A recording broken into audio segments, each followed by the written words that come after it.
आज से 5000 साल पहले जो सभ्यताएं इस दुनिया में रहा करती थी, वो अपना जो खजाना होता था वो घरों में ही छुपा कर रखते थे। ज़्यादा से ज़्यादा घरों के आसपास जो सेफ जगह होती थी वो वहाँ पर ज़मीन में गाड़ कर रख देते थे और इन जगहों के बारे में सिर्फ उन्हें ही पता हुआ करता था। आइए जानते हैं कुछ ऐसी ही जगहों के बारे में जो खजाने दबाए गए थे हजारों साल पहले, लेकिन आज के दौर में लोगों को मिल रहे हैं, वो भी गलती से। ट्रू स्टोरीज में आपका स्वागत है। आइए जानते हैं कुछ लकी लोगों के बारे में जिनको खजाने मिल रहे हैं गलती से। नंबर 1, स्वीडन के शहर गॉटलैंड में एक मूवी की शूटिंग हो रही थी। तो होता क्या है कि शूटिंग के दौरान उन्हें एक बहुत ही बड़ा खजाना मिलता है, वो भी गलती से, क्योंकि वो वहाँ खजाना नहीं ढूंढ रहे थे, वो बस एक मूवी की शूटिंग कर रहे थे। इस खजाने में उन्हें मिलता है 150 पाउंड की चांदी, 50 पाउंड पित्तल और बेशुमार ज्वेलरी की आइटम्स। ये जो खजाना था ये ज़्यादातर सिक्कों की सूरत में था। ये जो खजाना था ये एक हट के फर्श के नीचे छुपा हुआ था। वीडियो में आगे बढ़ने से पहले ऐसी और भी वीडियोस के लिए प्लीज़ सब्सक्राइब कर दें हमारा चैनल। जब इसके बारे में इन्वेस्टिगेशन की गई तो ये पता चला कि ये 9th सेंचुरी का खजाना था, यानी कि ये आज से लगभग 1300 साल पुराना था। और उस टाइम वाइकिंग का दौर था और वाइकिंग के दौर का ये इतना बड़ा खजाना था जितना गॉटलैंड के लोग स्वीडन के बादशाह को 5 साल का टैक्स दिया करते थे। इस जगह ये खजाना मिला था, उस जगह के मालिक को $2,40,000 इनाम के तौर पर दिए गए। नंबर 2, ये है निक मीड जो एक टैंक कलेक्टर है। अमेरिका में इसकी एक कंपनी है। जो लोग मिलिट्री व्हीकल्स में अपना शौक पूरा करना चाहते हैं सवारी का, ये उनका शौक पूरा करती है। इसलिए अक्सर ही जो मिलिट्री के पुराने टैंक होते हैं जो उन्हें खरीदा करता है और फिर उन्हें रिफर्बिश करता है। 2017 में ये ऐसा ही एक मिलिट्री का पुराना टैंक खरीदता है $40,000 में। लेकिन निक को नहीं पता था कि ये टैंक उसकी आने वाली ज़िंदगी पूरी तरह से बदलने वाला था। जब उसने अपने मैकेनिक के साथ इस टैंक को रिफर्बिश करना स्टार्ट किया, जो उस टैंक का फ्यूल टैंक था, उन्होंने फ्यूल टैंक को निकाल कर उसकी रिपेयर कर फिर फिट करना था। लेकिन वो हैरान रह गए जब उनको उस फ्यूल टैंक में सोने की ईंटें मिली।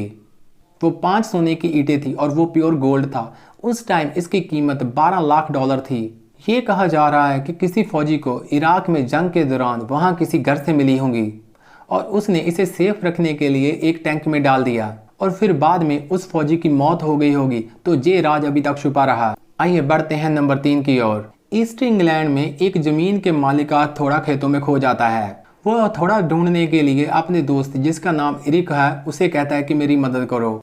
इरिक के पास मेटल डिटेक्टर होता है तो वो उसका यूज़ करता है। लेकिन इन दोनों को ये नहीं पता था कि एक हथौड़े की तलाश इन दोनों की ज़िंदगी बदलने वाली थी। जब एक जगह पर मेटल डिटेक्टर ने बहुत ही भारी सिग्नल दिया, जब इन्होंने वहाँ पर ज़मीन खोदी तो इन्हें खजाने की भरी हुई एक पेटी मिलती है जिसमें 14,780 गोल्ड और सिल्वर कॉइन्स थे और इसके अलावा 200 ज्वेलरी आइटम्स भी थे। इरिक और ज़मीन के मालिक दोनों ने गवर्नमेंट को कॉल की इसके बारे में। तो वहाँ पर आर्कोलॉजिस्ट आते हैं तो वो 60 पाउंड केजी और गोल्ड कॉइन्स निकालते हैं जिसकी कीमत टोटल 50 मिलियंस थी। लेकिन इंग्लैंड की जो गवर्नमेंट होती है वो इरिक को 2.3 मिलियन इनाम में देती है, जो इरिक ने अपने दोस्त के साथ आधे आधे बांट लिए।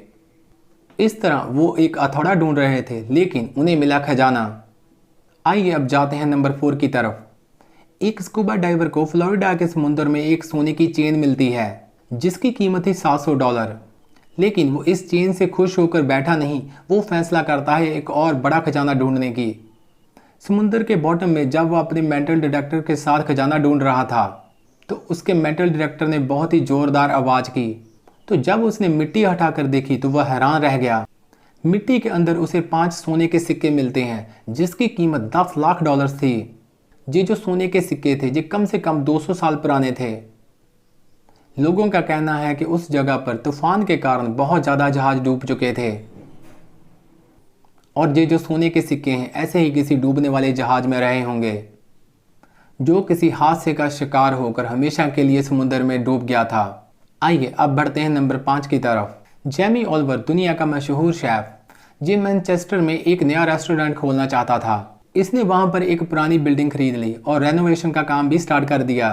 तो वर्कर्स जो वहाँ पर काम कर रहे थे उन्हें $1.7 मिलियन का खजाना मिलता है। इसमें सोना, चांदी और कैश था। अब ये जो खजाना था ये दीवार के अंदर क्या कर रहा था, इसकी भी एक बहुत ही दिलचस्प कहानी है। हुआ ये था कि ये जो बिल्डिंग थी, एक जमाने में यहाँ पर एक बैंक हुआ करती थी जिसका नाम था मिडलैंड बैंक। इस बैंक में एक सिक्योर वर्ल्ड था, यहाँ पर लोग अपनी कीमती चीज़ें रखा करते थे। लेकिन फिर ये हुआ कि 1989 में ये बैंक घाटे में जाने लगा, तो मिडलैंड बैंक को HSBC बैंक ने खरीद लिया। अब मिडलैंड बैंक के सारे एसेट HSBC बैंक के हो चुके थे और जिसमें ये बिल्डिंग भी शामिल थी। लेकिन 1992 में HSBC को ये ब्रांच बंद करनी पड़ी। इसलिए उन्होंने सारे कस्टमर को ये जानकारी दी कि वो अपने सेफ्टी बॉक्सेस को खाली कर लें।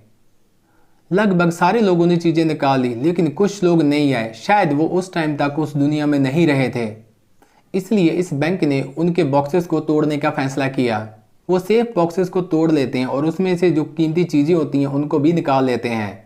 लेकिन वहाँ पर कुछ बॉक्सेस ऐसे भी होते थे, अगर उन्हें तोड़ा जाता तो बिल्डिंग को नुकसान हो सकता था। नेशनल हेरिटेज सेंटर ने इस बात की आज्ञा नहीं दी, तो ये जो बॉक्सेस होते हैं उन्हें ऐसे ही छोड़ दिया गया।